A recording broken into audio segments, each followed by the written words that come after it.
Hi, welcome to XReality podcast. I'm the host, Dominic Wu, and beside me is my guest, Dean Johnson. Hi, Dean. Could you share a little bit about your background with us? Well, it's one of those backgrounds that's like a Swiss Army knife because it contains lots of different things. So my journey started 40 years ago. So I started young rather than I'm really old, although some people would, my daughters would say I was really old. Um, but it just meant I had the chance to start my interest, not just as a designer and an artist and a creative, because that kind of started really young when I was scribbling on wallpaper and things. Um, but the kind of the professional side of things started with the beginning of the home computer boom. So that was 1984, which is a kind of the irony is not lost in the fact that that was also the year that we're beginning to think about everything as our overlords and the Apple Mac computer advert, all based on 1984. But the fact that we actually then had computers in the home, with the Sinclair ZX Spectrum and the BBC Micro and all of those things that we now consider as a whole generation ago.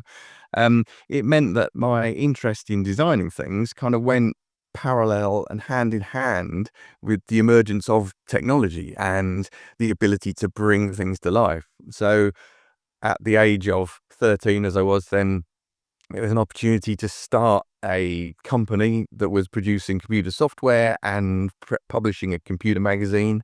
So that began to weave publishing in with all of that as well. So again, this is the very beginnings of the career path that then took me through lots of opportunities where I picked up and focused on graphic design as the centerpiece of that. And the real reason was that I had so many interests in lots of other design and creative areas that rather than specialize in one of them, be that from architecture to product design to packaging to all sorts of other things, I wanted to take a kind of a path that went straight down the middle. And graphic design was one of those things where you got to work with amazing creatives in all of those other areas. And that has then progressed as it's gone through from, I've never ever left those original thoughts behind because I now, I guess I always have done, taken a visual critical approach to everything that sits in front of me, which is the now, but also that future thinking about what would you like it to be? Where could it be in 5, 10, 20 years time? And then how do we actually, and this brings the technology side of things into it, not simply arm waving and thinking about that, but how do we produce it? And how do we start to even, because it doesn't exist yet, how do we start to work with an audience to make them feel comfortable about that thing, that product, that platform, that experience when it arrives? Because that's one of the real benefits to brands and clients, because a lot of the time they'll come and say, I want one of these, and there'll be no market for it. Or they can imagine the market, but there's nothing to deliver it. And that's where really my interest and working ability within emerging technology was the thing that was actually right. We went from arm waving and the idea of how it worked in a design sense in reality to how do we work with an amazing environment that is quite literally boundless. We have no boundaries in a virtual environment or an augmented space that places content in your environment, but for an infinite amount of content. So that was something that fascinated me, and that kind of brought us right the way through and included lots of emerging technology along the way that has then enhanced that, from wearables to the fact of what do you do and how do you think about that? Because they are our next steps. Once you take that technology away and the technology itself becomes invisible. And that's where we're in that uncomfortable middle ground at the moment, where if we talk about VR or AR, you have to use a piece of kit and you have to place an uncomfortable piece of plastic on your face. So that's my background. That's how I've come from a very odd 13-year-old all the way up and through and interwoven the design and the technology together, rather than being I will always be a designer that loves technology rather than a technologist first that asks someone else to apply that and think about how it works. So yes, that's why I'll always have my active right brain, which is the design and creative side of everything. Oh, that's amazing. Yeah, and I personally graduated from graphic design department back in 2011 at our center. During that time, it's more like I remember after during the my last term, um, we were learning Dreamweave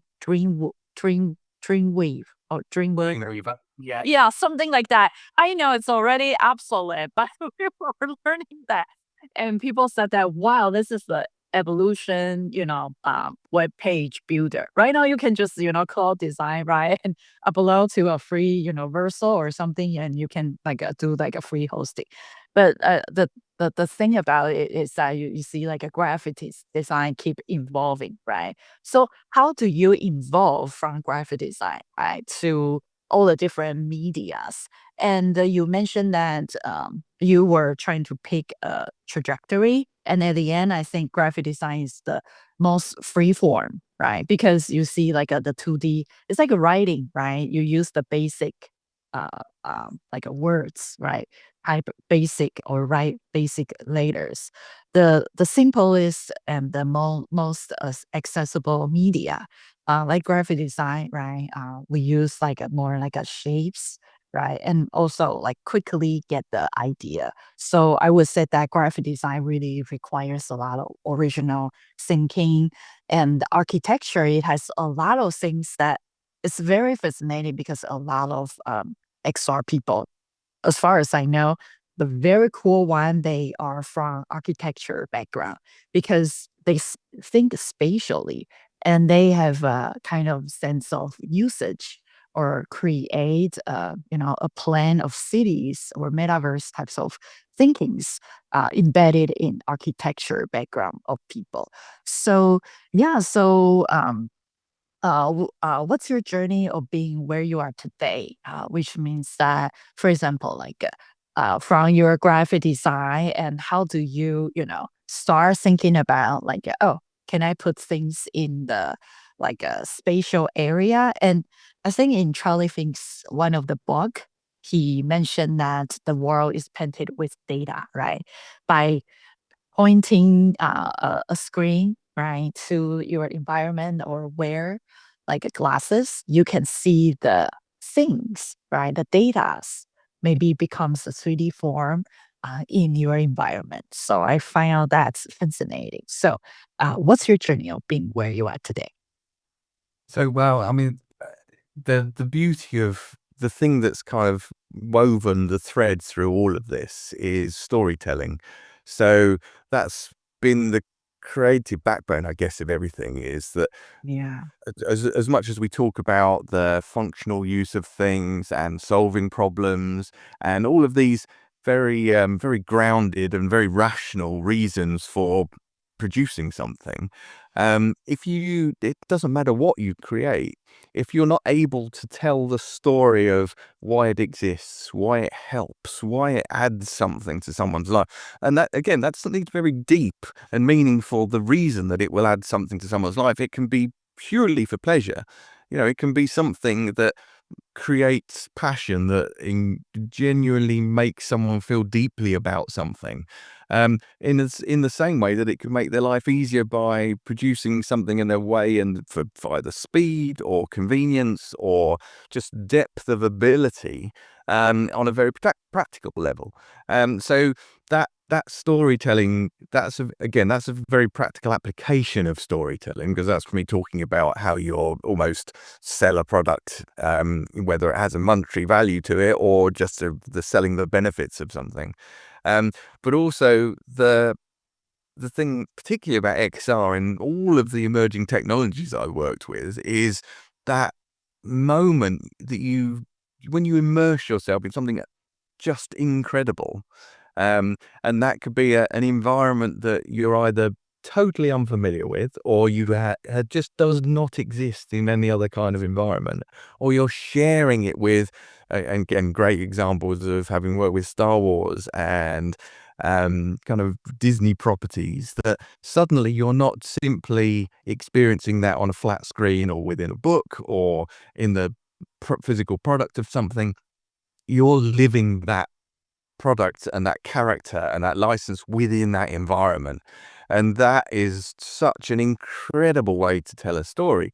And that works so brilliantly on short form as well, because what you then get the chance to is actually complement the things that already exist. So what we're particularly guilty of in most verticals, so be that either an industry or a technology, is simply and I guess conferences are a very good example of this, when you gather people from that industry together and they all talk to each other about the thing that they're already all talking to each other about, and they forget to look outside the room.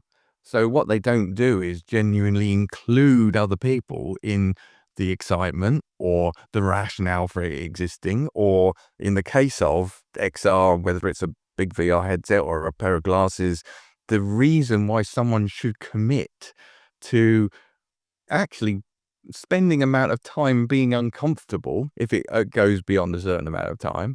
Or, I always give the example of VR hair. If you're so a great example pre-COVID, more so than it's slightly better now than it was in the last few years, when you would be accosted by someone in the middle of a shopping mall and they'd ask you to put a VR headset on because they want you to look at the new kitchen range or something that should never have existed in VR in the first place.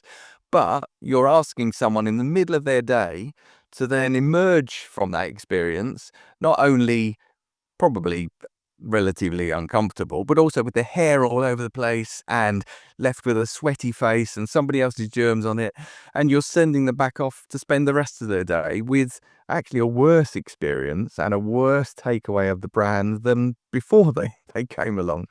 So that's why within entertainment, it's that's such an important piece, is to not go for the long form replacement of what already exists. And back to talking amongst ourselves, everyone's very keen to say VR is the new film, was the new theatre, was the new book, and AI is the new way.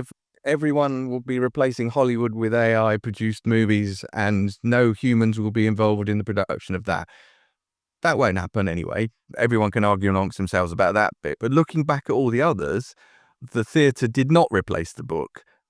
The TV did not replace the theatre, movie, etc. did not replace that. And VR has not and will never replace the movie.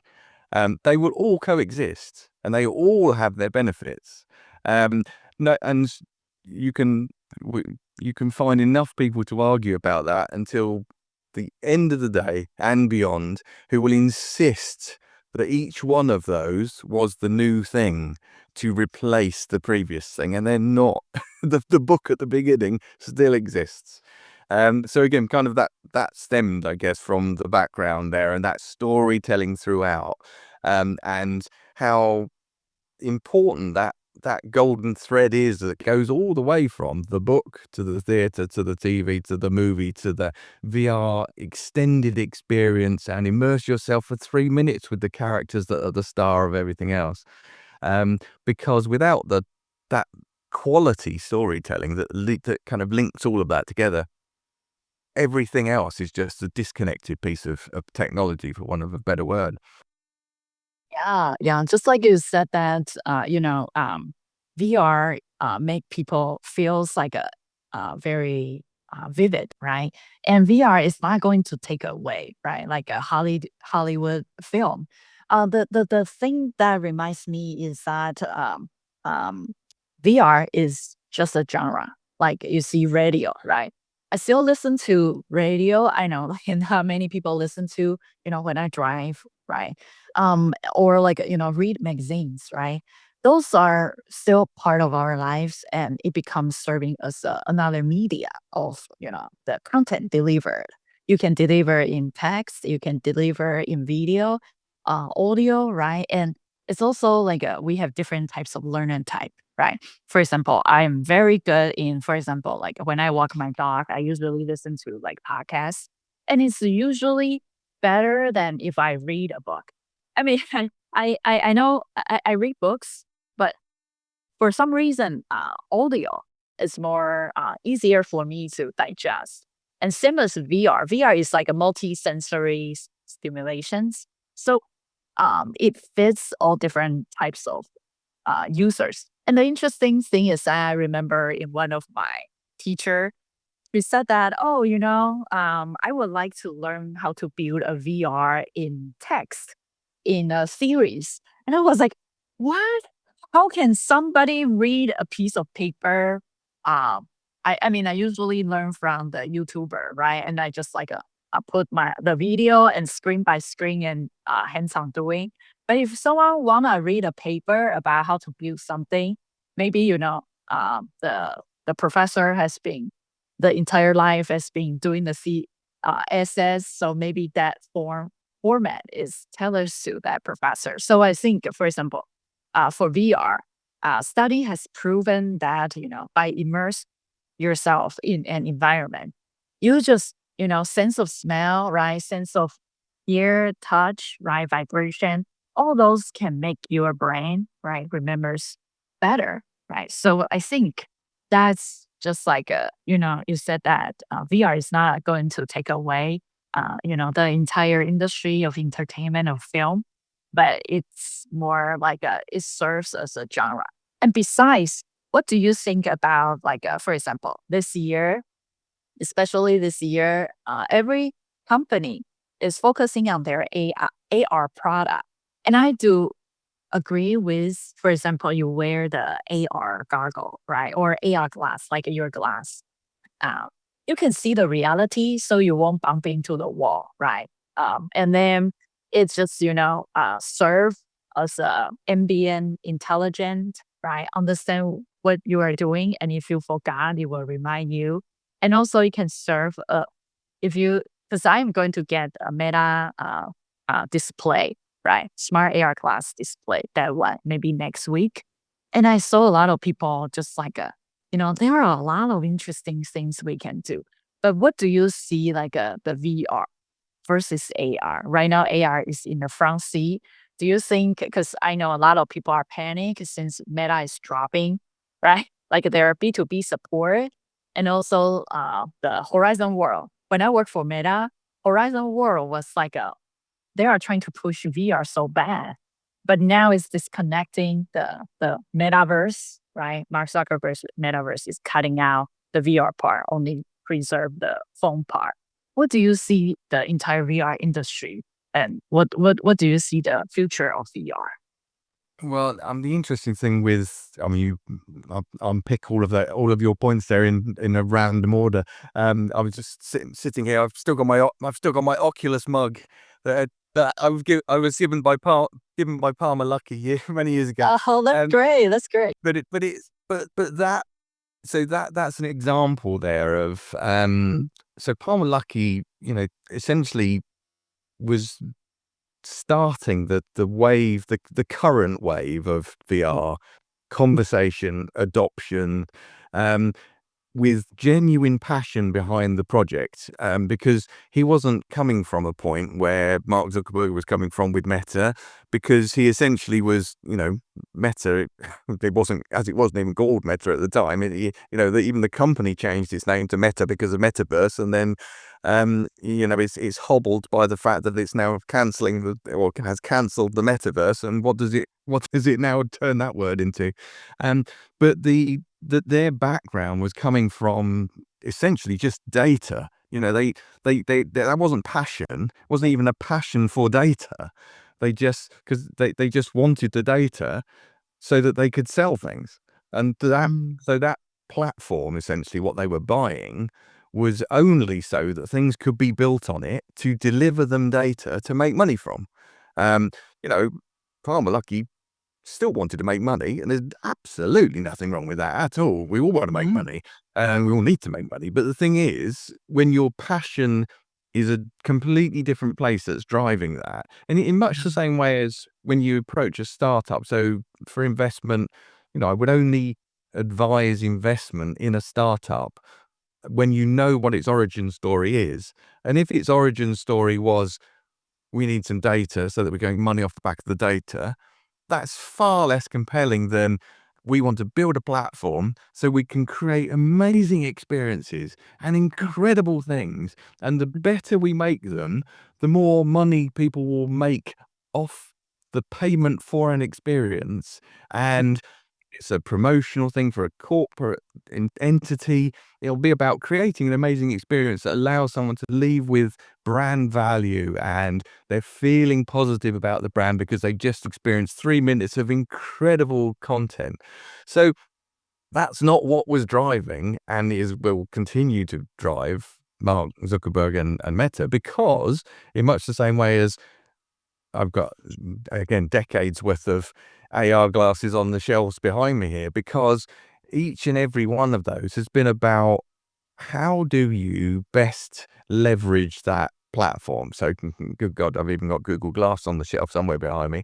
And that's about how you're adding value. So whether it was wayfinding, whether it was messaging, whether it was object identification, all those things are adding value. There's a great video. I can't remember the name of the content producer now, where I think it's called hyperlapse, hyper reality, I think it is.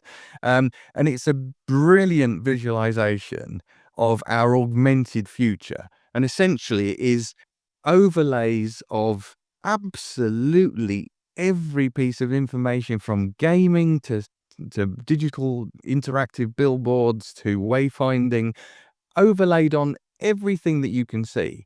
And I think it's a great example of exactly where we'll end up. But what you will do is pay to remove content. And most people will not think about the fact that they're wearing a pair of glasses that they can just take off for free. Yeah. And that removes all of the information. They will want to personalize that experience just so that they're only given the wayfinding information or their status alerts or whatever else, minus the advertising, minus the everything else. In the same way that we're already familiar with paying for streamed TV content, minus advertising on a separate subscription tier, or subscribing to X or whatever else without the adverts. Now, that doesn't help all the people that do want to advertise, but the platform owners don't care about that, because they're still making money off people that are willing to pay for less. So that's the irony. So I'm not happy. Out of all of the AR glasses and platforms behind me, the one platform I'm not comfortable with paying for is, and giving money to Meta, so that they will, essentially so that they will know what I'm looking at all the time I'm wearing the glasses. So they will know what I'm interested in, what I can be sold about. So who can target my specific advertising on what they know that I've been looking at, let alone hearing and everything else. But the biggest thing out of all of that is the fact that the behavior. So you've asked me there again. I said I would answer this quite randomly. The kind of the VR adoption versus AR adoption. The VR platform was always going to be infinitesimally smaller than the opportunity platform, because it's not obstructing what's in the world around us. We're looking through it. We're still carrying on our daily lives. We're walking around. We're functioning as we would do normally. So that's far less of a barrier. Now, the other thing that's interesting is, although I'm wearing a pair of glasses today, I'm only doing that so I can see you. The rest of the day, I don't wear glasses. Now, when 3D TV was introduced at home, people very quickly took the glasses off and said, I don't wear glasses. I don't need another barrier. I don't need something else in front of me to block out my daily life, even when I'm just sat on the sofa watching the TV. So it died a death because it was not adding value. As much as people thought 3D was a novelty, it did not add any value. And if I'm not given a good enough reason to put something on my face that I would not have to wear, Yeah. then I'm not going to wear it. I'm not going to buy it. So there's two curves here. One is the curve where we're going like this because the technology can be produced, but what the platform owners and the product manufacturers aren't paying attention to is what the audience is willing to do. And the audience currently is being less and less bothered to do anything because their attention span is shorter and they're lost on doom scrolling content on a phone.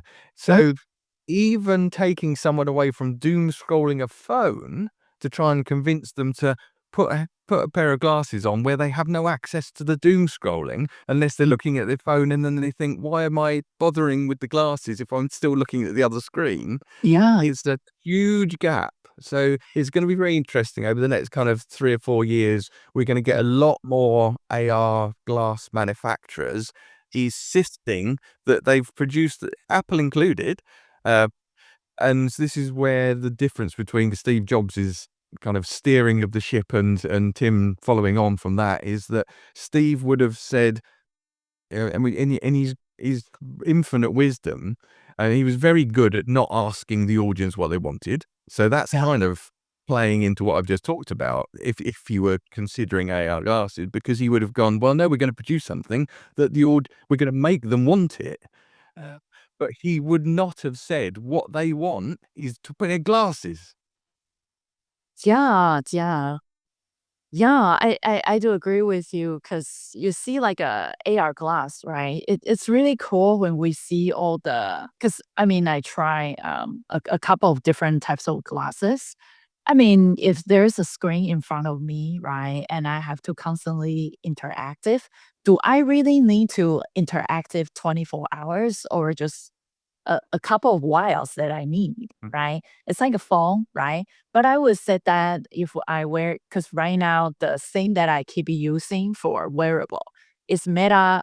I know I work for Meta for 3 years, and for me it's more like I I I think the time when I become an employee, all my data's probably already being given to Meta. I know, like, one time, I don't know whether it is a rumor or something. I saw a news that they use our headshot. Because, we have beige, right? And everybody needs to take headshot the first day when we get in via Meta. And then they said that they use our headshot to train Metaverse avatar. And I didn't even know. I was like, holy moly. So yeah, and right now, if you see the report said that they are training the use of cursor, right, the mouse or the keyboard usage, the movement, from Meta employees to to train something, right? So for me, I mean, I use Meta Ray-Ban to walk my dog every day, and I listen. Um, I sometimes I like to see some visual. For example, like when I listen to some, for example, like biology stuff, right? I would like to see like what's that thing you just mentioned. It's kind of cool. So if there's anything that I can toggle visual, and somehow I just want to see the beautiful nature, the trees, right? And I toggle it off, right? If that is the real thing, because I've already used it daily just to walk my dog, I don't mind there's some enhancements sometimes being shown, but doesn't have to be always. And do we really need 3D? I don't know. I'm just question. Yeah. So yeah, so just like you said that, and I won't wear any VR headset to walk my dog.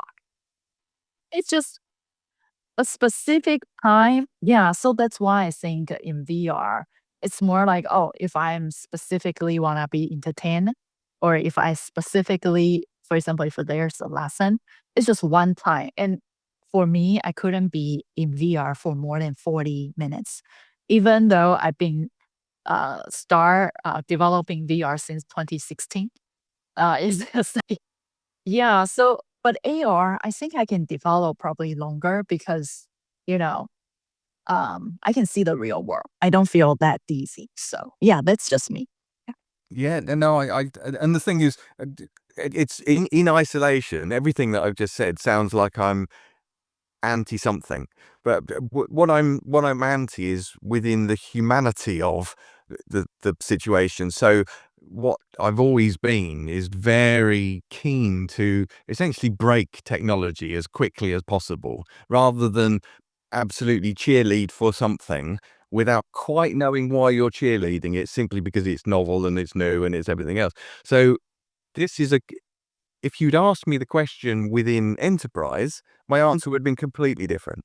So, and in much the same as VR within enterprise, works brilliantly within the automotive and architectural industry for creating 3D products and environments that you can walk around and visualize. That's not just a nice to have. That's already an established essential within those industries.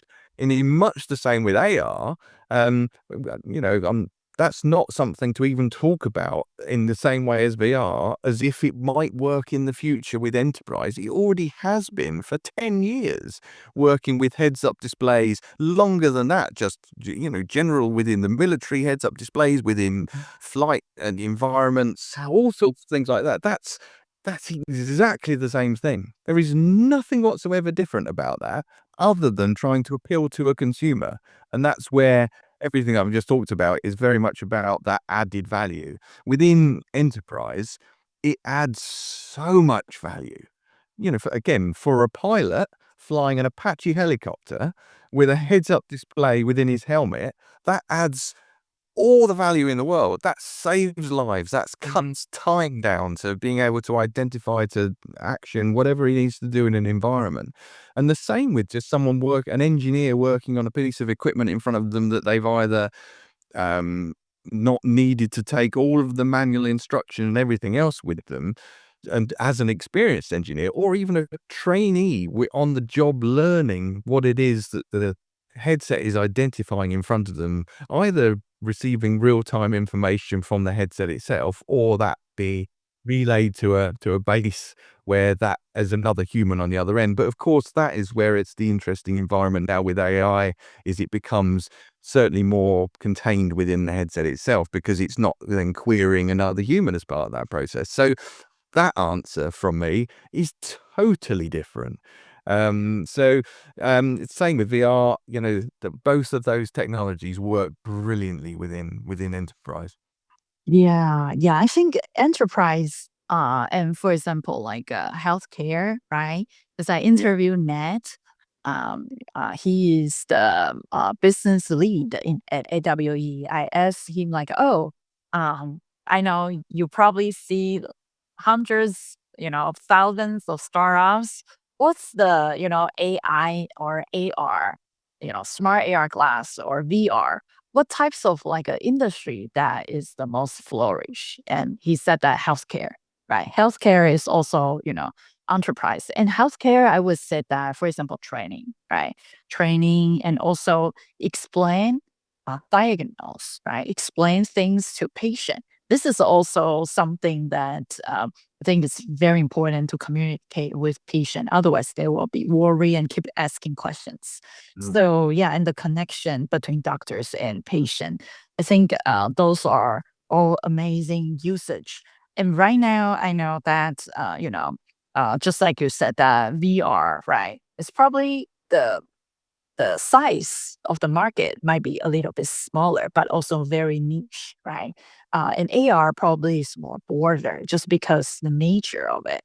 It's a lighter, right? And you can wear it. And for example, I won't walk my dog just to wear VR headset.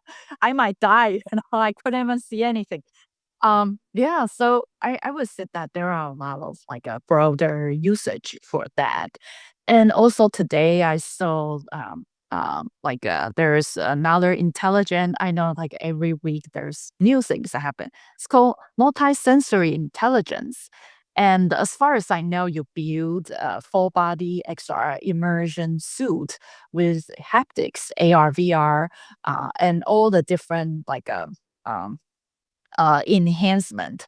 Can you tell us a little bit about that, and what's your vision for this types of suit? Like, what's the value added to the users?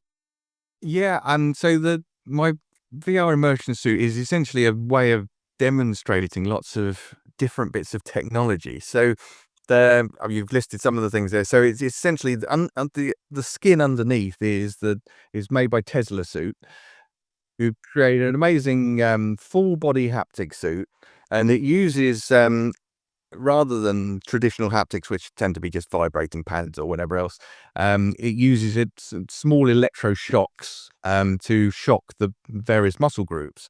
And the brilliance of that is that within a virtual environment, you're not only feeling everything you see, which is great, but also certainly in a kind of a gaming environment. The fun thing is that you forget about the fact that if you're, for example, a first-person shooter, you're running around shooting everything in front of you. You have no awareness of whatever's going on behind you unless you turn around.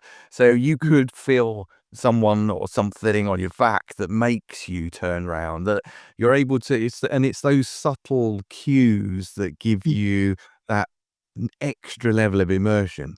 So that's that's the underskin. Then there's as well as kind of using exoskeleton for gloves and bionic shoes. And then within the helmet, I've gone through various phases where it's been either VR headsets completely built in, or heads-up display doing various content on that. But also there. Okay, I'll explain why in a minute. It also shoots fireballs, which is interesting. But the newer edition is using the gravity jetpack as well. So amazing company, started by Richard Browning, quite literally creating a jetpack, allowing people to fly with full kind of Iron Man gear. But it's all of those things pulled together. So that gives you quite an arresting visual. It's useful as an intro for me to talk about technology. But what it does on various levels is, one, it allows me to kind of give a physical manifestation of a lot of digital technology that otherwise you wouldn't really see or experience for an audience, whether that's live or broadcast. That audience would only ever see that on a flat screen, and that's where, to be honest, a lot of that technology will still remain. But when you suddenly see it in your environment, you kind of go, hang on, I get the potential for it. I understand that technology could allow someone to run faster, or it could allow someone to fly, or any of these things.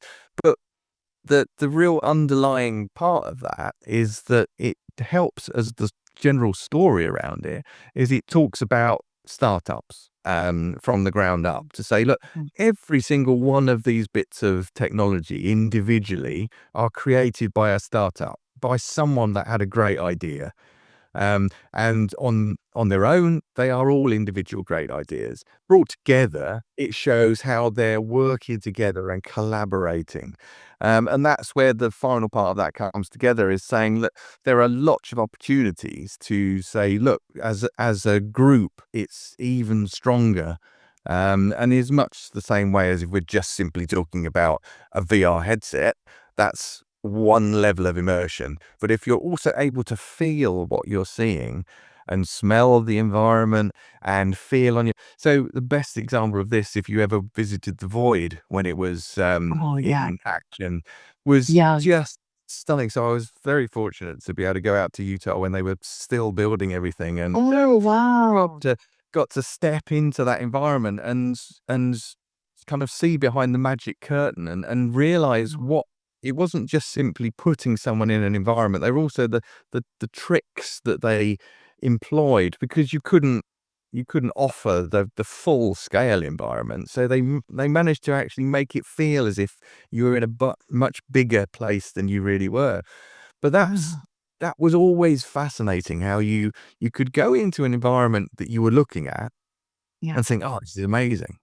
And what you didn't do, if you describe to people that you can touch the things that you can see, people didn't just go, oh, great, I'm going to touch everything, because that's not what you do in real life. In real life, you don't walk around your house touching all the walls and the cupboards in the kitchen just to check that they're really there. But when you're walking through what appears to be a temple with Indiana Jones, and your elbow brushes the wall, it it grounds you. You just believe. And that's out of all of the technologies that I've ever worked with, VR, more so than anything else, is the one thing that makes you believe. Because as much as any brand will tell you, oh, it's wonderful, they've got belief in the brand, I know that they're going to deliver the product or the service, all of that's just marketing speak. But when you're in an environment and you believe that you are there, and you believe that the thing that the superhuman that's flying past you, or the fact that you've just been dropped inside a car that you couldn't have been, or a spaceship or something else that you couldn't normally experience, yet the reason you can't experience it is because it doesn't exist yet, but you believe that it does. So I know we haven't touched on it yet, but when I spent 48 hours in VR, ridiculously, and I know you said you wouldn't spend more than 40 minutes in it, I stupid. My brain is like so ancient now. It's not up to date. The reason to do that, and kind of what I've always done, I said earlier, with technology, my aim is always to try and break it as soon as possible. But much to the annoyance of everybody that always thrusts some technology at me, I'm not doing it just for the sake of it. I'm doing it because, there's always an understanding needed to be, how does it perform in the real world? So 48 hours was about sleeping in VR and waking up in VR. And that, out of all of the other things that I did, which was strapping myself to the top wing of a biplane and being flown around with a VR headset on, and I had a tattoo whilst in VR to see if pain could be mitigated by virtual distraction, and it can, but not enough. But the most incredible experience was falling asleep in VR and waking up in VR, because no matter how, so I've just described the void. It's stunning, it's immersive, it's the proper use of the word immersive, because you are genuinely immersed in that. But at every stage, you are still wearing a headset and you've got a battery backpack on and everything else. So at any point, you can just go like that and you go, oh yeah, I know I'm in VR. Whereas if you wake up in VR, you do not question it.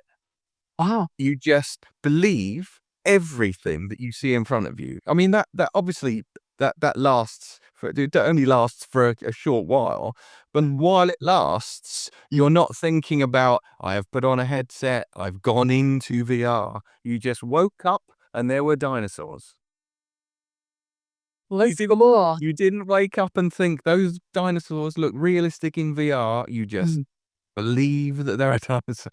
So that in itself is genuinely fascinating for me, because it's taken away all of those barriers, all of the things that I've already talked about, from a cumbersome lump of plastic on your face and all the things that are barriers.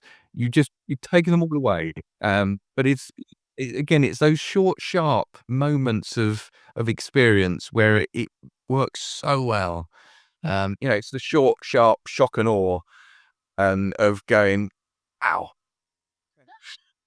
Yeah. And but it's also that thing that, particularly within education, that it gives you the opportunity to kickstart the passion and the motivation that teachers and everyone within the educational establishment have difficulty with, because, again, attention spans are short, and with access to information, particularly for the younger children and moving up to students, they have access to so much information about how apparently awful everything is.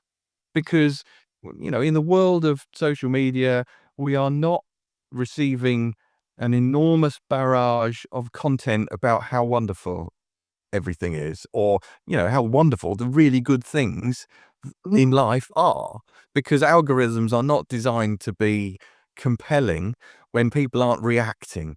And most people don't react immediately to something good, they react immediately to something bad.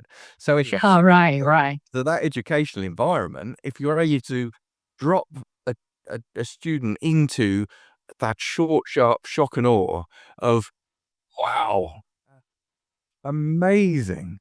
There are very few things that will give that reaction, and that virtual environment will do just that.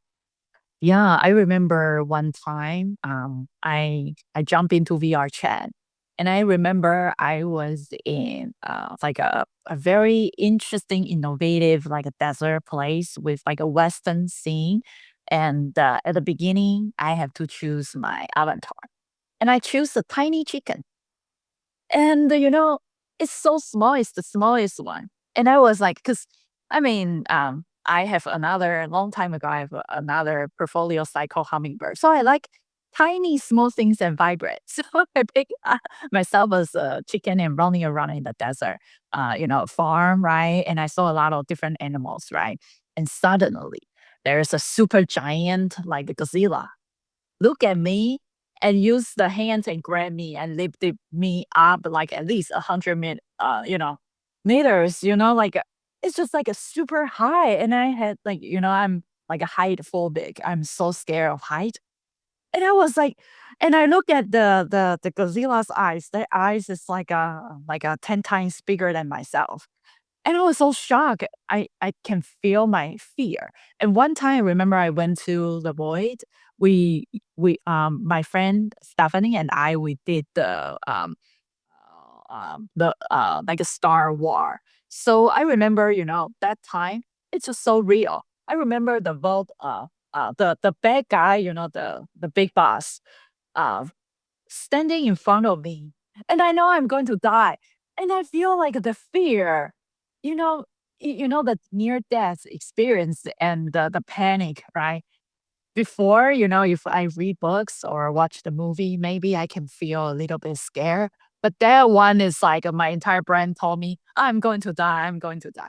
The same thing as that little chicken being lifted up in and later on, my brain told me, like that is the second feels like I'm going to die that moment. Before it was the void. And then I was like, what should I do? So I was so scared. I took out the headset and I back to reality. And I was like, my heart is almost jumping out because of my body because it's just so real. And I was like, wow, I haven't ever feel that I'm going to die of being a small little chicken and being grabbed by a big dinosaur. That's just such a big, and I don't even know what to do. And, even though some part of my brain told me that it's in VR is fine, but I'm just so scared. I took out the headset and like, oh my God. So yeah, I can totally, now, like, it's just like in VR, if you and the thing about in VR is that you it's also trigger another question. Is this world a simulation, right? For example, if I put you in a world and you will behave, you will think that way. For example, like I know that a long time ago, I created a VR app and turned Edgar Allan Poe's poem *The Raven* into VR experience. And I showed to a couple of my students. They get in and they said that, oh, in high school, I was reading the poem and I don't feel anything. I don't know what's going on, but it's just for test, right? Just for school. But I put them in the room and there's a lot of scary things happening. The sound effects and the dim light and like ghosty stuff flying everywhere. And they start feeling they feel it. So I think VR really makes people if I put you in that simulation or in that environment, your brain, you will immediately learn what's going on without any single words, right? Yeah. Yeah, well, yeah, I mean, but that's very true because again, I can never remember the percentage of statistics because but you see, you learn and retain a certain amount of information if you've read it in a book. There, certain level more if you've watched, Yeah. a movie about the thing.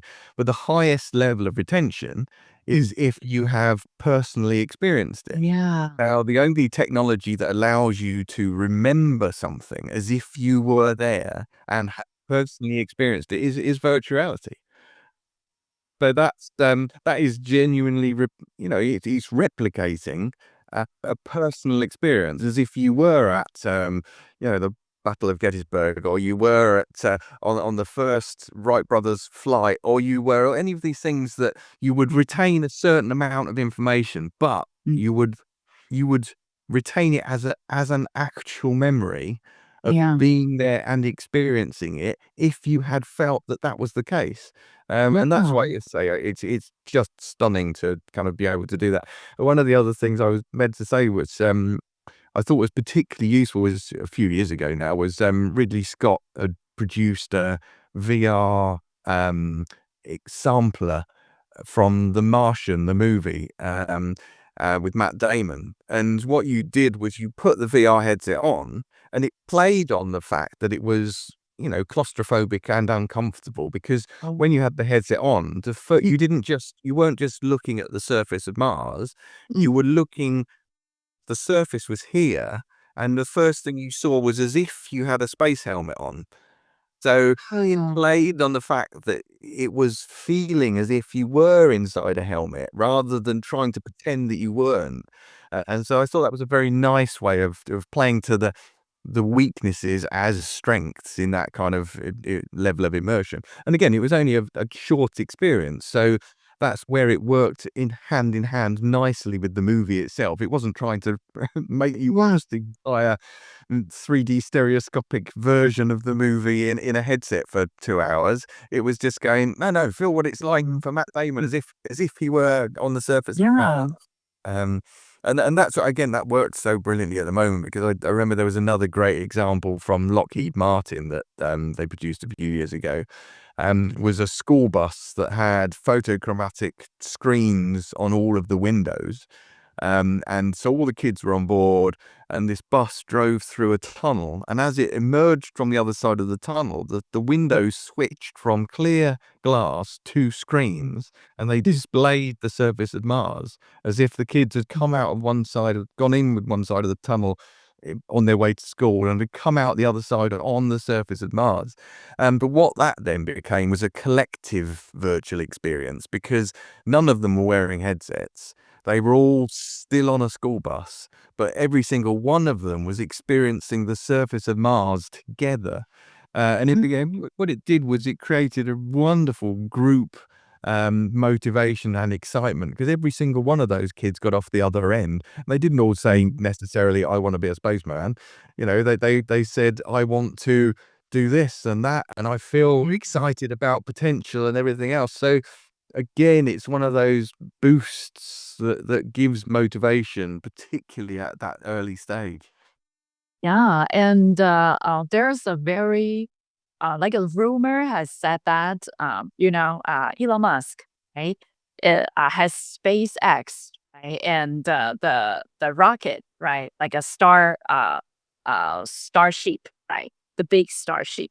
And if you connect all his companies together, you can see like some people did a prediction. Maybe in the future, we can send a lot of Tesla bot to Mars, and everybody upload, right? Use Neuralink, upload their mind to those robots. Because right now we know that if we go to space, use our own body, it's very likely our bone density will, start decayed very soon. And also we will probably get radiation, we might get cancer, right? We might die really quick. So by doing so, right, we upload our mind to, those spots, right? So we can live or experience the life in Mars. So I find that's fascinating because, hey, um, if we physically be there, there might be a lot of issues. But if we are the bots, living in Mars, we might have another second life. By using bots, operating in Mars, we can have different lives. That's just my thought, and it's just like echoing what you said that in VR, right? VR is pixel. But there's another hypothesis is that maybe our world is another higher, dimension, I don't know, alien or, species. They're VR, right? They're they're pixels in three-dimension places and it constructed our world. I don't know. It's just like the world becomes really, really interesting and far beyond our imagination. Yeah, but it's all good for us to experience life. Yeah. Yeah, we've definitely stepped into the matrix now. Yeah, yeah. And recently I saw like Trump release some interesting, UFO. And I started wondering that, wow, maybe everything is all kind of true, right? Because before we are separating like a mainstream Hollywood movie versus the official document. It's like, oh, UFO or aliens, they are just in the movies, but maybe it's real. Otherwise, why everybody keep talking about it?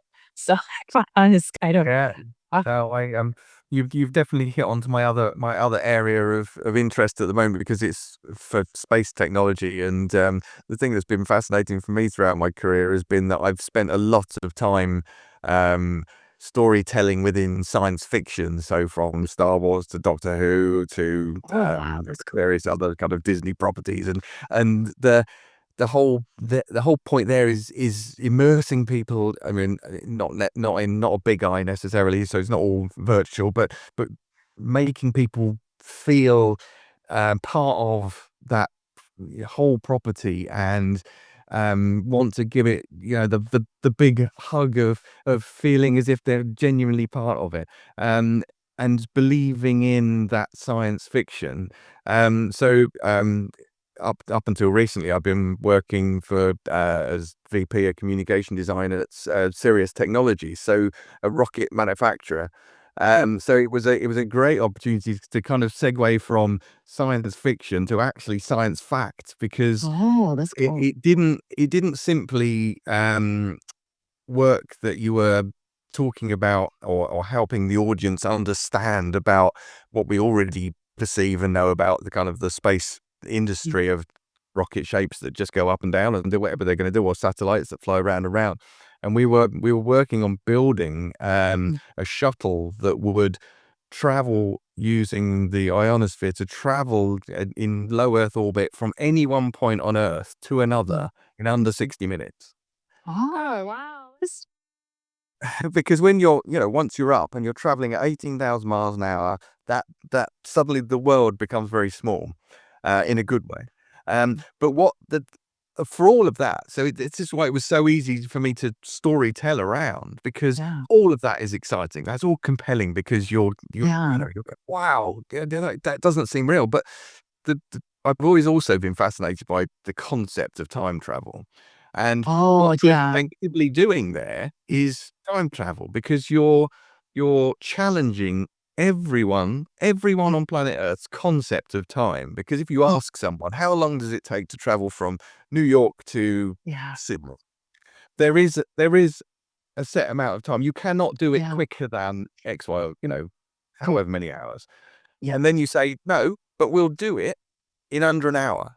So yeah. suddenly you are challenging the concept of time. So that's not just a business proposition. That's it's real technology. I mean, sadly, our funding didn't appear, so we're not continuing with that right now. But what it's done Mm, is it's re-energized not mm, simply my not simply the buy-in for when you're telling great stories about properties or brands.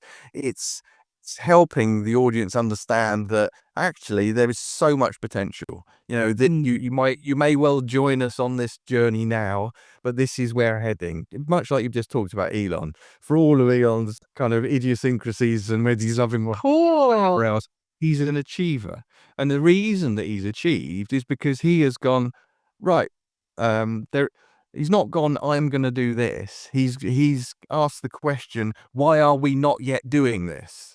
Yeah. And then and by working backwards from the thing that he's First convinced principle. we should already be doing, that's when he works out the solution to get there. Yeah. And that solution has been, why are we not creating the electric cars that we should be producing for the world? Why are we not, um, actually activating space travel and, providing that satellite layer and then traveling above and beyond?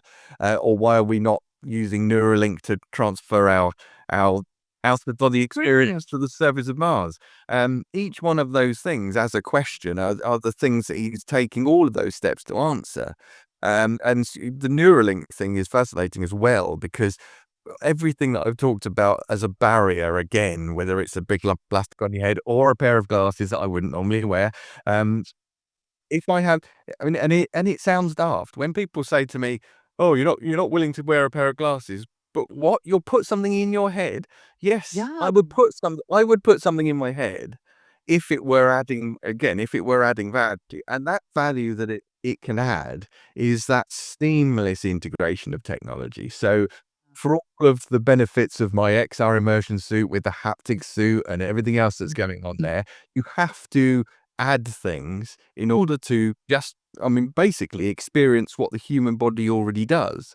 So surely the best way to experience something is to use what you already have and to use the human body. So if you're Neuralink or whatever else, and whoever else will develop it, in brain implant is allowing us to use the optic nerve. So it's simply sending not what we're looking at in front of us, but it's sending the alternative images of our virtual environment or overlaying content, and it's using our epidermal layer to sense the things that we would normally touch, but we're not touching them, but our brain is telling us that we are. Suddenly, your human body is acting as the most amazing virtual transmission, or aerial rather, for receiving all of those experiences without the things that are forming barriers or that are uncomfortable. Uh, Yes. I get that we're not there yet, but again, by Elon asking the question, why aren't we there yet? They're running backwards with Neuralink. I wouldn't trust it yet because he's demonstrating Draw a hole and put a chip kids seed. that don't work, that don't run around doing what he's supposed to or whatever else. But it's not like he hasn't got a finger in the air guessing. He's doing this to make it work. The same with, Starship. When it blows up on takeoff, it's not because it's failed. It's because that's a very public version of a testing, research and development program that will naturally fail on the way to success. Yeah, it's like there's a book called Anti-Fragile. The summary of that book is that we need to constantly fail, comfortable at getting failed. Small fail by another small fail.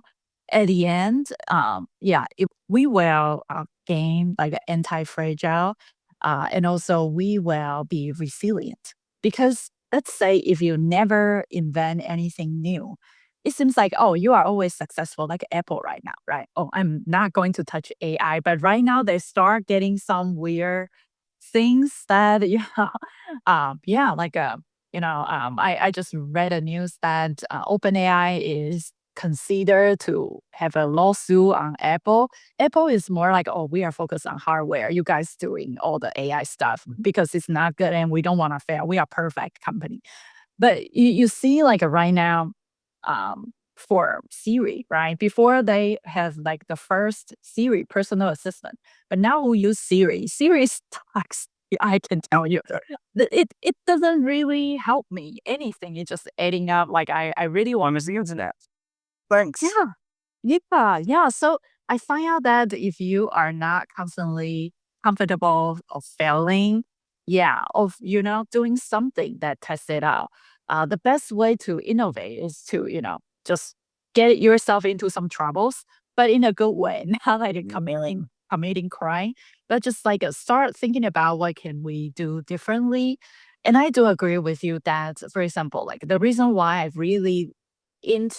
I get into VR is because back in 2000, I think 15 or 16, I forgot, like probably 10 years ago, I got into Gear VR.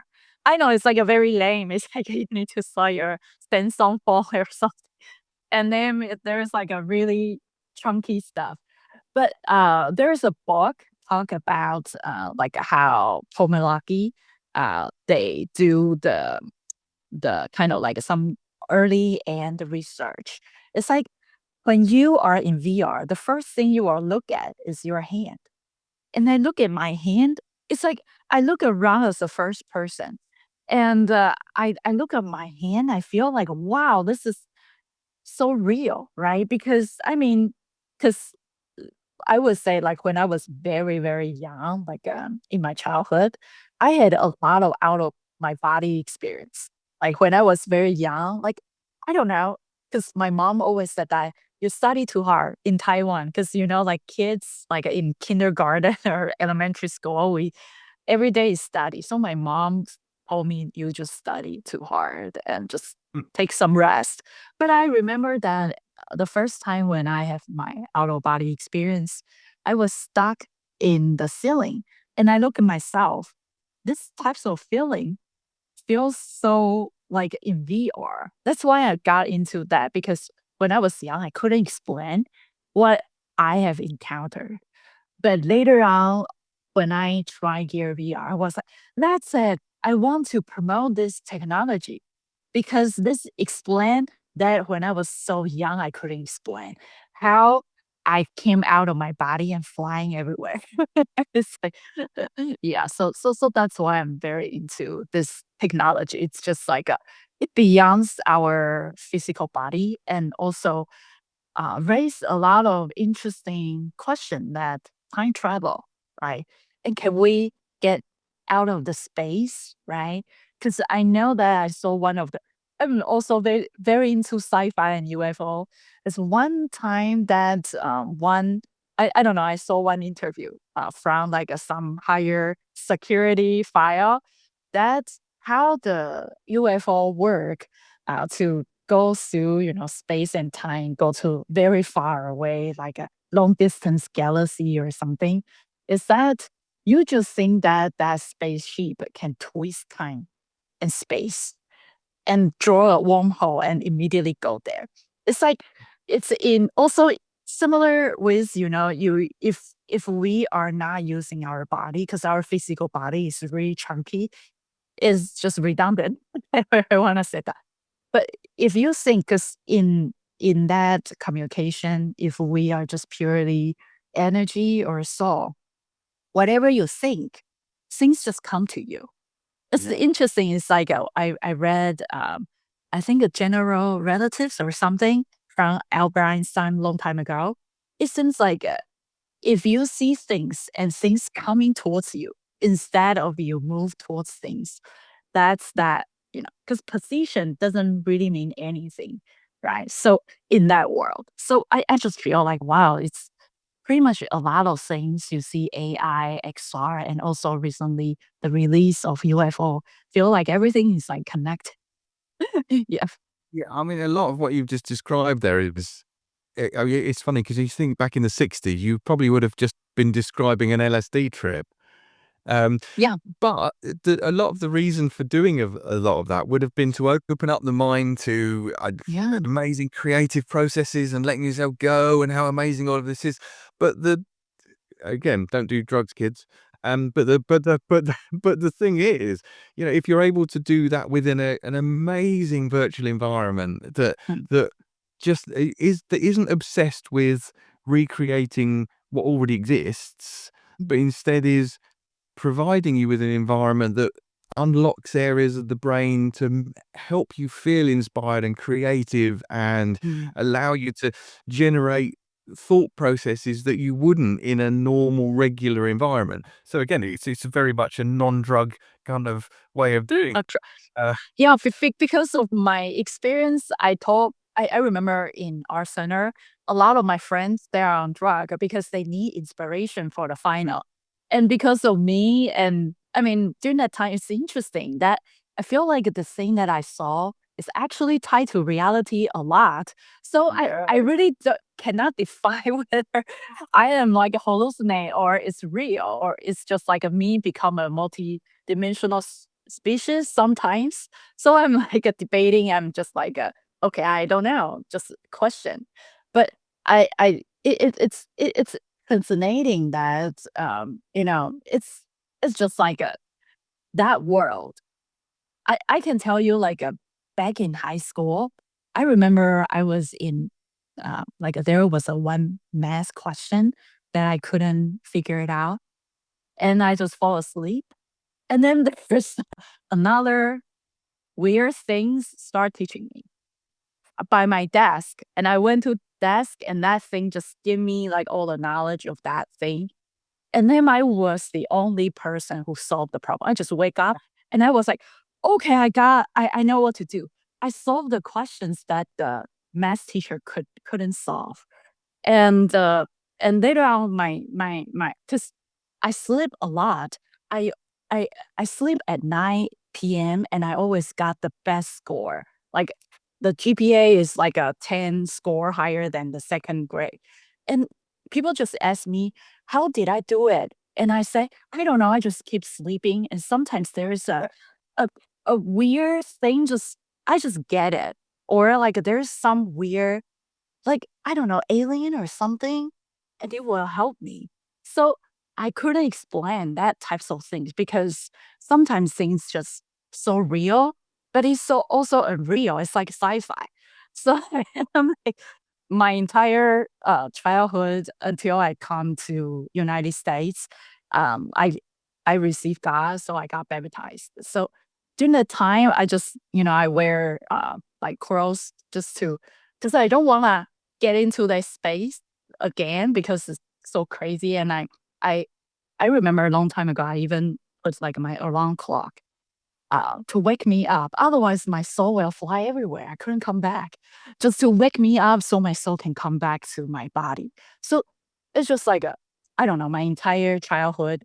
When I read, Nikola Tesla, his entire childhood was very similar to mine. So I was like, okay, I'm not too crazy. Somebody is similar to me. So I was like, wow, this is very, very wild. And XR really, I mean, it's not that, because XR's experience cannot really apply to reality. Like when I was very young, like that time. But I think of through mixed reality and also the multidimensional species might quickly, being we will pretty soon being introduced another, I don't know, whatever thing it is. So I just feel like, wow, the world is kind of tied together, and what's the reality that we perceive might be more richer. I don't know. I'm just like, And but you blow me away with with your passion and thinking. There is what you've done is kind of the polar opposite of how current education systems work, because everything is so structured. It's you must do this, you must remember this in order for you to just simply regurgitate the same thing that you've remembered, rather than think about how you got there and think about what you're going to do with it. And again, it kind of goes back to your the whole concept of a fear of failure, because that it the thing that is most evident. My youngest daughter is going through her exams at the moment. The thing is most evident is you must pass the exams in order to get to the next thing. yeah, You mustn't fail it, so you must have just gone through that structure, rather than that really learning the way of thinking. So this is one of my things at the moment with AI. And yeah, so again, I've talked about AI for decades, and this is much like VR. It's always interesting to me when essentially it's just media catches up, and then everybody ends up talking about it as if it's never existed before, and it's not a new thing in any way, shape, or form. Most mm, of it is not intelligent, so the artificial bit is that it's because it's artificially pretending to be intelligent, much like you mm, described Siri. It's really but Siri isn't even pretending to be intelligent. It's got no premise there at all. But yeah, what we're now in the midst of is everyone going. There are only two polar opposites that are ever talked about in terms of AR, and usually most technologies have that, but AR in particular extremes is almost the equivalent of two different people or two different groups protesting on the street saying all AR is amazing or ban all AR. There is nothing in between for that conversation, according to all of those groups, because they don't acknowledge the fact that most things, as mm, in coded, mm, software based technology, mm, is basically what most people are describing AI as anyway. So it's either yes or no. If it's this, do this. And it's just giving the perception as if it's sentient and actually intelligent. But, that's mm. not. So most people have already adopted it in their life because it's not Yeah. really AI, but it just currently needed a badge. And it was also driven by the fact that most people are creating an AI entity in some form or another, so they need some investment in it. So it's constantly driving the wheel anyway. But then on the other side, you've got, oh, all AI is bad. You mustn't use it for anything. But of course, they've already got it. But for me, that bit in the middle now is that, so, a lot of what you've just described just now, the thing that you may well produce in a virtual environment would be heavily driven by AI, because it would be helping to create the kind of environment, the patterns, the colors, the shapes, the information, all of those things. It's still not really AI. It's still just drawing on lots of different sources or code that makes it look amazing. So you're doing that, but what that should be doing is then driving the human brain to think brilliantly and creatively and innovatively, and all of these things that the humans should be doing. It's about a brilliant quote. Again, I can never remember I'm terrible with names. Great. Who to attribute a quote to was, Like the imagination is the true intelligence or something by Albert Einstein. I don't know. It's just like yeah, but so but I don't want AI to be making an incredible painting so that it frees up time for me to do the washing up. It's just yeah. what we're currently doing and talking about isn't AI brilliant because it can do all of the things that are very dull and mundane. But if you take away all of the things that are dull and mundane, you do two things. One is you've got nothing to learn from. And learning isn't just some information. It's that you may be doing something, one, to appreciate the fact Yeah. that when you're not doing it, something else is better. So that's leads on to a part of the problem where everybody thinks everything is awful. So if Yeah. they don't experience the things that involved, so, something formulaic and mundane in order to produce something, Yeah. then you don't appreciate, once you've produced it, that journey and how amazing it is that you achieved something. If you sit Yeah. if you're simply given the answer, you haven't achieved it, you've just been given the answer. In the same way as if you just get generative AI to produce an amazing piece of artwork, and then you go, "Look what I produced." You didn't produce it, AI produced it. So as an artist, you're not experiencing what it's like to be an artist because you haven't gone through the process of creation. So again, others would say, well, that's all, it's just a different way of creating. Kind of not, if you haven't gone through essentially the suffering of an artist. Vincent van Gogh wouldn't have chopped his ear off if he wasn't going through the full experience. But Yeah. also the other thing is that what we're potentially, and this won't happen because everything will fall into place and sort itself out anyway. But it's just the story that we're currently telling is about the AI is great because it will do the research, it will do the heavy lifting, and we'll end up with the things that are like just the fun bits left at the other end. But that doesn't provide any jobs and work for students of any kind coming out at the other end. What it produces is an enormous employment gap, because you're not going to come out on the other end of university and suddenly be at a managerial level. Yeah. Right. You have to. There has to be a succession plan. There has to be an org chart that involves people gaining in some sort of experience. And if your experience is just data management of what the AI has done, Yeah. the AI is doing the job. And therefore, the other point is that at the moment, again, from the media perspective of the extremes, is AI will take away everyone's jobs. I mean, even Elon is saying this. In the future, Right. no one will have a job and it'll all be leisure time and everything else, which is wonderful as the world is bankrupt because no one's actually earning anything, generating anything. But what you're not doing is essentially having something that anyone other than a management level that's fearful of losing their own jobs is telling people that are, essentially setting the budgets, well, we need to get rid of these people, because AI can do it all. And then the people that have been gotten rid of were actually having a meaningful purpose.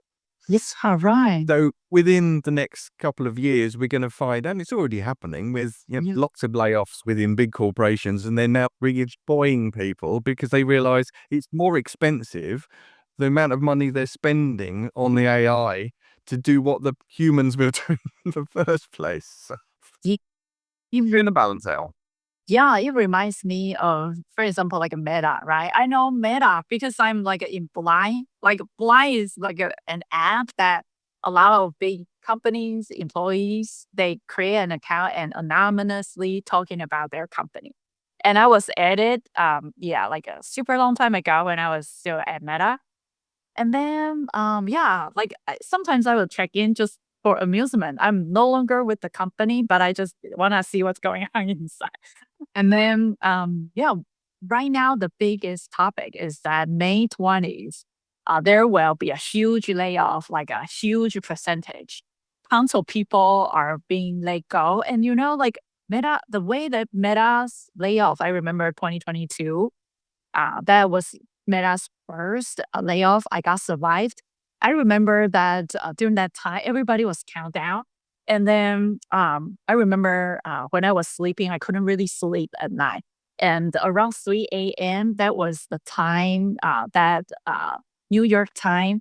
I think they use like a New York time to send the personal email and said that you are one of it and you are get fired or something, and please go to the employment like an email and check your benefits and do the exit. They will never tell you, and the funny thing is that internally it's like a big elephant. Nobody will talk about it, but you just see like a WSJ, Wall Street Journal, everybody, all the news is talking about layoff. Big layoff is coming, and in all the team meeting nobody's talking about it, and we just like, wow, we are going to get laid off, and nobody, leadership is not even talking about it. But we just got so nervous.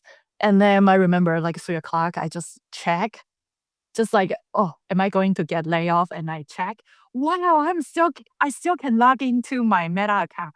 I'm safe. And then like the next day, we just saw tons of people in the Zoom, in the meeting. Half of it were gone. And when you are gone, your internal profile will be gray out and say deactive. Because people couldn't even probably say goodbye because we usually share like the last page. Yeah. But anyway, it reminds me of that I saw like a lot of super cool engineer. They are overachiever, like a graduate from Ivy school, in Meta at like 10, 20 years or something. Everybody was like, I saw, a lot of people, they just said that they know it's counting down and everybody's face was very bad. And they were start thinking about maybe a lot of them form a startup, right? Or they join some startup that feel like fulfilled. So just like you said that, yeah, big companies laying off senior people, right? And senior people are willing to take junior's price to work in the junior startup. Yeah, why? Because they need a job. They live a life that is pretty good, and they they need to pay their mortgage, right? So they will like to take. Usually, the junior usually take the startup entry level job, and it becomes like a one person can do UX design, can do back end, front end, can do the vision, can see the big picture, and you should see like it becomes just one person. So the juniors, so that's why in schools, a lot of schools are thinking about, hey, what can professor teach? It's a lot of things you see like a ChatGPT or you see like a Gemini, a lot of things you just type the keywords, it will create an entire um, interactive gamify experience for the student. And a lot of teachers are worried, am I going to lose my job? Right? And so the teachers start saying that we are banning AI. You couldn't use your AI. So I can preserve my high position status in the class is, you guys cannot access the knowledge that just I can access. But I do think that maybe we need to change the education to start building things, right? For example, join hackathon, or start making things, start going out of classroom, see what's people's problem. And I really align with Alpha School. right? You just need 2 hours of, working with AI for all the academic knowledge. And later on, teacher become facilitator, take students, and it's K-12, take student out of classroom and start looking at stores, start looking at the problems, and later on come back and figure out, maybe work with AI and facilitator, uh, come up with ideas and pitch back to the owner. I don't know. I feel like start building things is probably the best way for the students to either start their business or get hired. Yeah. Yeah, well, again, you've described that kind of going out and doing things. The going out and doing things is far more beneficial than staying in and doing things. And if the I talked about the takeaways from spending 48 hours in VR and how Mm. waking up and falling asleep and whatever else in VR was amazing. The biggest takeaway that I had from spending 48 hours in VR was how essential it was to spend more time in reality, and how much I appreciated that. And that's why, again, I've mentioned it a few times about that kind of short, sharp shock and awe, that amazing, shortened experience of doing something is about majoring on what it does best. And that's exactly the same with humans. That the wonderful world around us is incredible. If a short, sharp immersion in an experience of somewhere in the world that you've never been to, it shouldn't encourage you to want to just go and visit other places in the world that you haven't been to. It should encourage you to want to explore. It should, Yeah. these things, the takeaways shouldn't be just more immersion, shouldn't just be more screen time, shouldn't just be a greater lack of brain activity. It should be inspiration. So for any of these bits of technology, we should be constantly questioning. I've said about adding value, but part of that value it must add is inspiration. It applies to tech, it applies to education, it implies obviously to an enterprise, but it applies so much to the generations that are growing up with that technology, Yeah. so that they do not become slaves to the technology. The Yeah. technology becomes the slave to the human, and that always has to be the case. Yeah, yeah. I think by building things, solving the real human problem, I think this type of model can really benefit, for example, like for education.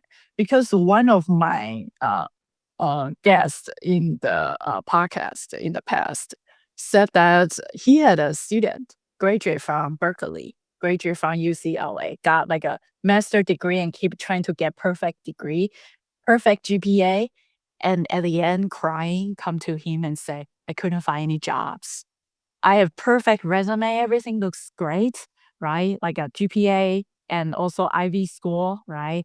Master degree and almost trying to get into doctor programs.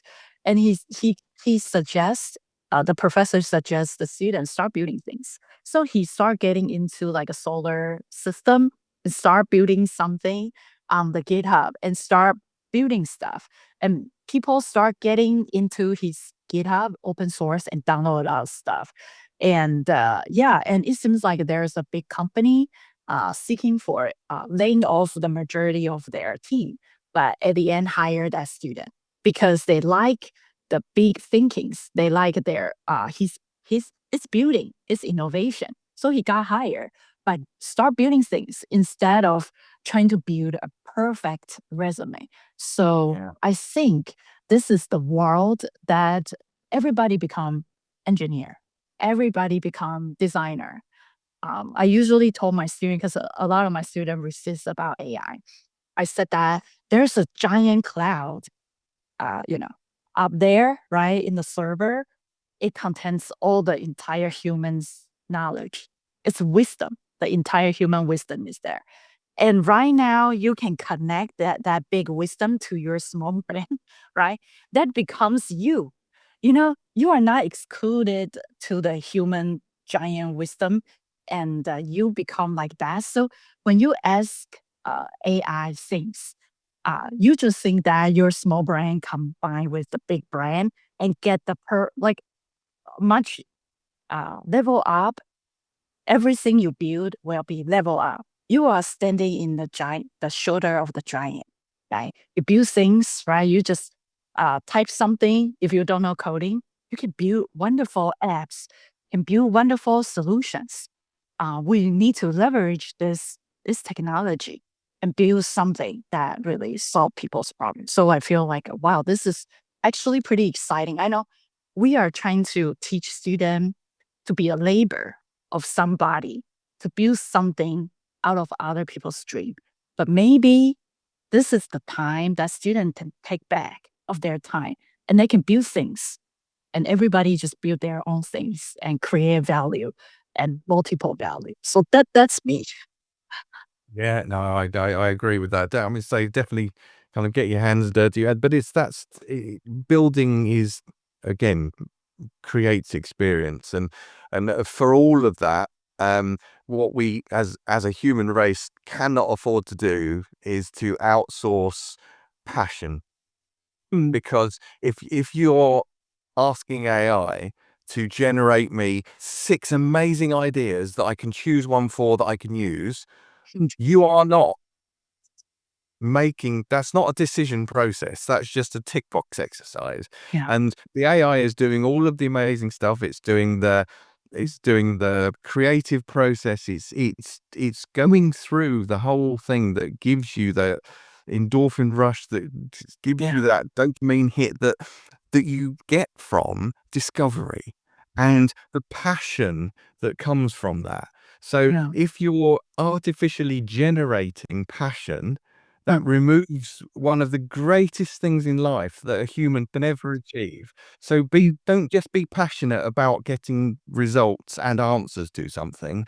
Be passionate about the reason they exist, and be passionate about the fact that you've got some information or what you're going to do with it, not what something else has given you the answer that you should be doing with it.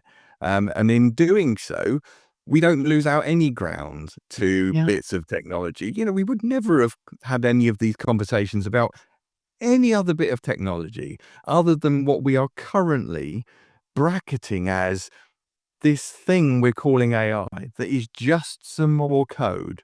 You wouldn't be giving the glory to just some more code. yeah, You wouldn't be giving the glory to your research assistant. mm, Your research assistant would be a valuable part of the team, but they would be simply providing you with something so that you can genuinely make a decision, so that you can say, I am passionate about this. So, if you were given 6 options and you chose one, why did you choose that one? How did it resonate with you? You as a person, how did you get to this point? Well, I was given the answer by something. mm, That's never gonna that's never gonna instill any inspiration in anyone. It might give you something usable, and that's what AI is doing brilliantly at the moment. It's giving us a lot of things that will do, and life is full of things that will do. That will be absolutely fine. That doesn't require any passion. That doesn't require anything other than a tick in a box.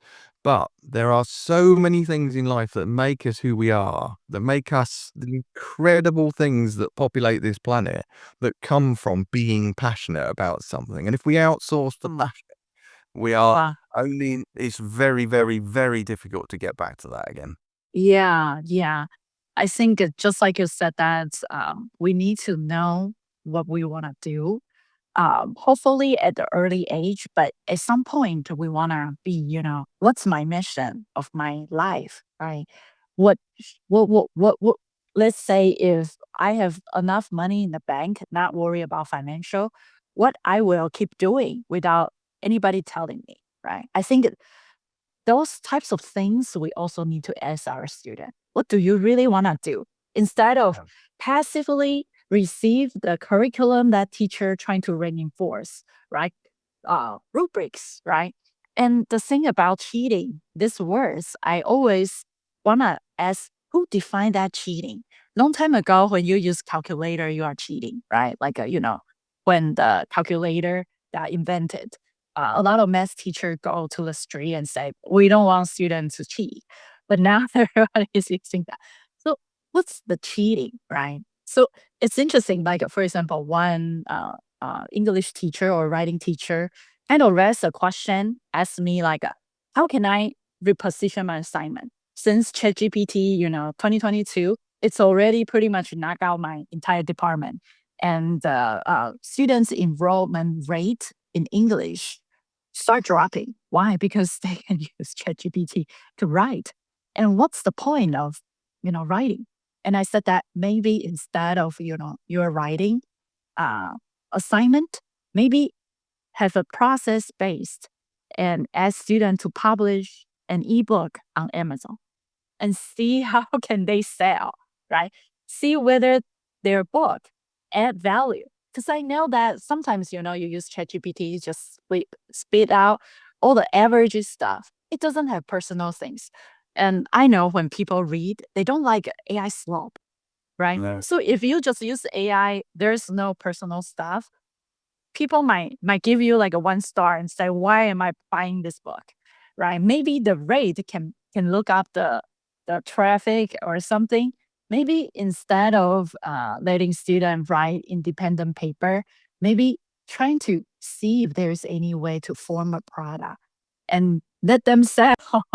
Let the market decide. I don't know. I'm just like store ideas. So Yeah, no, I think it's you. So you were bang on about the calculator, like you say, was perceived as cheating, but you know, why on earth would you not, unless you were specifically training your brain? And the same with phone numbers. No one remembers phone numbers anymore because they're all in. Yeah, yeah. But now, as a result, I find I can't remember my car registration number. Right? But again, that's still kind of fine. But when you're outsourcing the ability to write, you're beginning to outsource the ability to tell stories. yeah, yeah, That becomes you're losing the ability to communicate and converse. And yeah, all of those, so forget I don't need to know how to do long division. That's fine. I can use my phone or my calculator or whatever for all of that. And same with, I don't need to remember the numbers, but I do need to have the ability to communicate. And that's something that nobody's really questioning at the moment. They're all going, oh, this is great, brilliant. It's just given me a memo. It's given me an entire white paper on X, Y, and Z, without me needing to, and it's only being viewed as the heavy lifting. That's really convenient that I don't need to write that. But the practice of writing, like the practice, again, it's fine, but the practice of actually writing and working out long division was allowing the human brain to be used to and training it to work mathematically.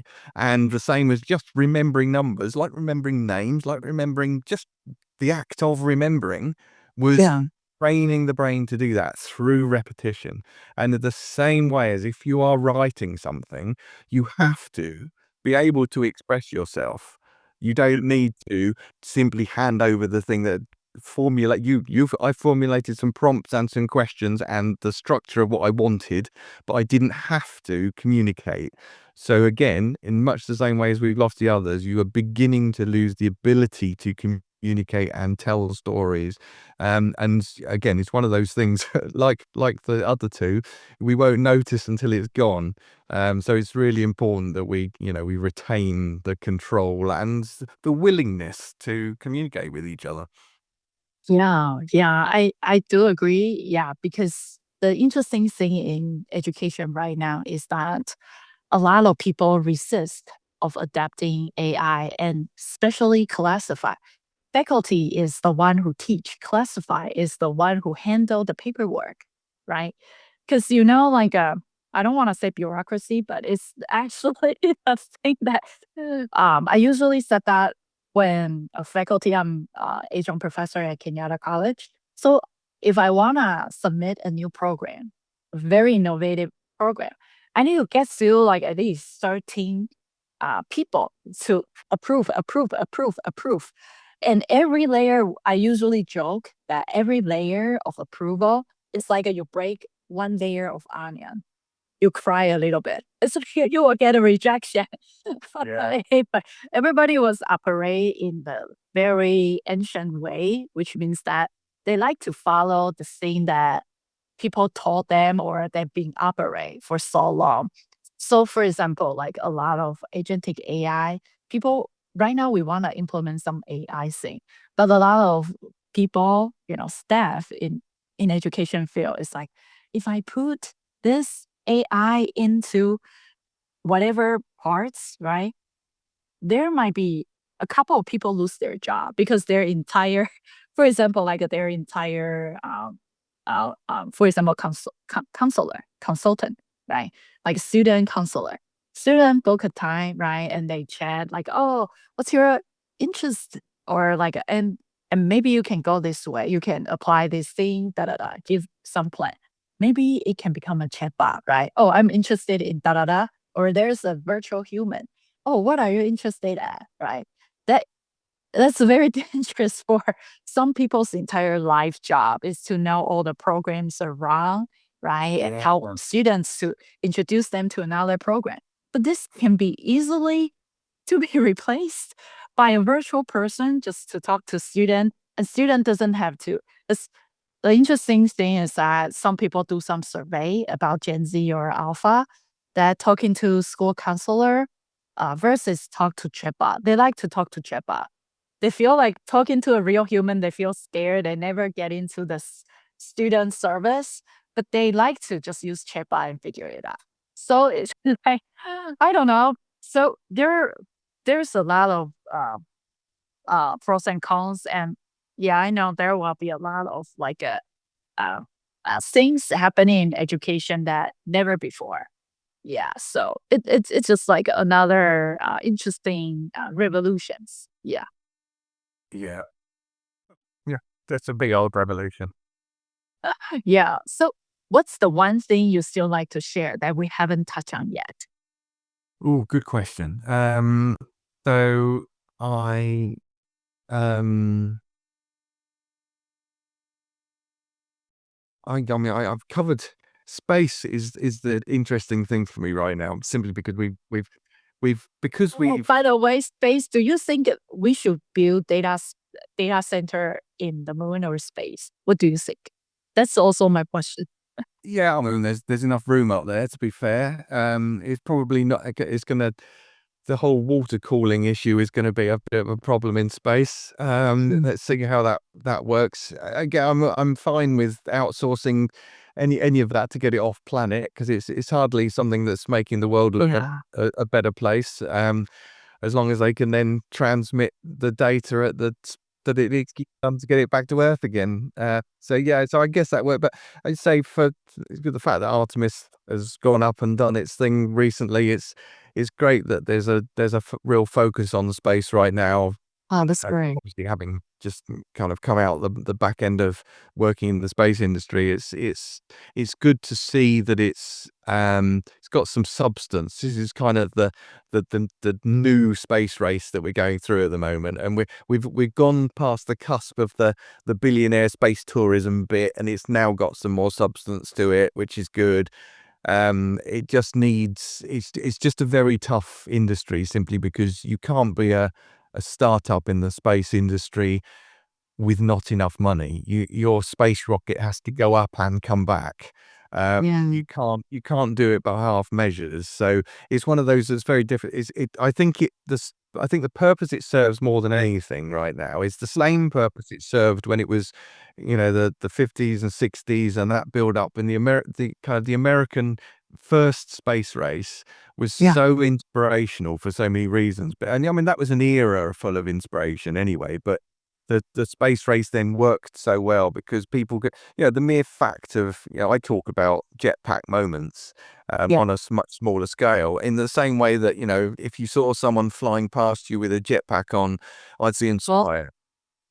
And you would, but on that much larger scale, you see a space rocket going up, and I just find it inspirational, and so many people do, simply because it's a visual representation of achievement and progress, and it's not just all about technology. It's just showing that if you put your mind to something, look what can be achieved. That's incredible. So I understand all of the counter arguments about the environment and everything else, and all of the money that's being spent. None of that money would be spent anywhere else. So it does not matter how many people argue with the fact that what a waste of all the billions it is. It's not wasted. If those billions were not spent on anything, they wouldn't be spent on anything other than the space rockets anyway. Is it harming the environment? Yes, of course. A rocket goes up, it is, but the amount of inspiration it provides to the future scientists of the world that will counter all of those environmental issues, that in itself is priceless. Yeah, yeah, I agree with you because you see, like, actually, for me, I think we are very low civilization because the highest one is Dyson Sphere, right?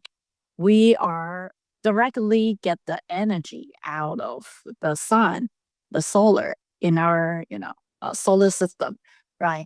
We are still dig into get dinosaurs spawn, right? And burn dinosaurs spawn and get a lot of pollution. We are such an idiot. Why we are doing that? If we can fully utilize the energy from our solar, right, build a civilization around, I don't know how to do it, but you see, like, we have a lot of resource that we are lacking of, and we are polluted our environment. For example, if later on we put our data centers, I don't know, in the moon or somewhere, right? Flow it, I don't know, asteroid somewhere. And then we transmit, right, our data. And we got all the energies, all the things, we kind of make it a really nice, cohesive types of like a ecosystem. Then we can get energy and maybe we will be another, very high civilization, then we are worried about something else, right? Maybe we can connect to another higher civilization, from another galaxy. I think right now, I believe there are a lot of aliens out there. It's just we are such low level, couldn't receive what it. Maybe a lot of them sit next to me, but I just couldn't see them. But maybe in the future we evolve into a higher dimensional thing, then we will start having something. Maybe my thought is that like a little prince, right? Everybody conquer a little, everybody conquer a planet. Yeah. There are so many of them out there, right? So we maybe everybody just trying to go out instead of going to different city, right? In Earth, we going out to different planet and create your own thing. Right? That might be more challenging. So that's just my thought. Yeah, Maybe that challenges more. there's enough for everyone, and if not, there's probably a Tesla bot for everyone. So either way, Elon will probably make some more billions out of whatever we do next. And I mean, Ah. speaking of which, I still think that whatever we do next will be more kind of along the implants and kind of embedded technology level, not necessarily not within the next few years where we're actively doing all of that, but the conversation will have kicked up a level, because I think that the the ergonomic conversation that I've kind of covered here, but also the potential, and it's a good thing. I think people need to we've sort of touched on exoskeletons and some mechanical hybrids, and there are so many things that are human frailties that technology can still help us with. All of the things that whether people have lost limbs or they're, partially sighted or whatever else, there are so many things that technology can help us correct, that can help us, exist with, that there is no reason whatsoever that that's not because we're evolving that technology. So many of the, big pharmaceuticals obviously make a lot of money still out of people not getting better or not coping with a certain kind of disability. But there are definitely going to be technologies that we're going to have an elevated conversation about over the next few years that then will lead on to us genuinely adopting Elon's brain brain implants, and well, it won't just be him, because a lot of people will be waiting for him to do his, in much the same way as space rockets do a few rounds of failure before everyone's realized what the technology is capable of. My thought is that maybe in the future, because I also saw like one of the technologies that someone in Harvard is invented. A professor lead a team. I think it's both in Australia and in Harvard. They are doing the reverse engineering about aging. So he said that I don't know whether it's true or not. Within 5 years, there is a possibility we can live much, much longer. So I don't know whether this is good or not, but we will be young. Like for example, my age, I will stay in the best age of myself for another couple of 100 years. That's, I don't know, good or bad, but maybe, with the maturity of the brain, we put become a human machine, Terminator style, something like that, super brilliant and very interesting species. Probably, something that we couldn't imagine. Then maybe we can work, right? We can put like or we will being totally change our structure or something. We can work in Mars, right? And fly to the moon or, fly to different galaxies. Yeah, that would be really, really interesting. And maybe we can talk with our, telepath, right? Like, because our mind, I don't know whether this is good or not. Our mind start become can become chips, right? And can become a signal.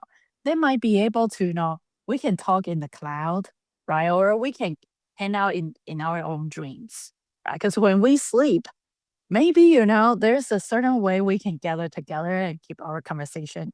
Something like that while we're sleeping.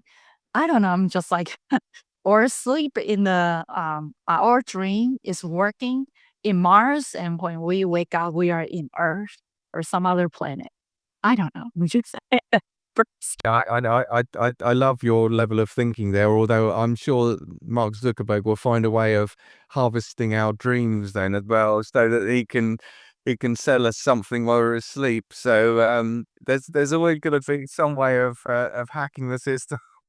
Yeah, yeah. It's just like a fascinating that we are living in the world of like a Black Mirror, and it will be It is, like yeah.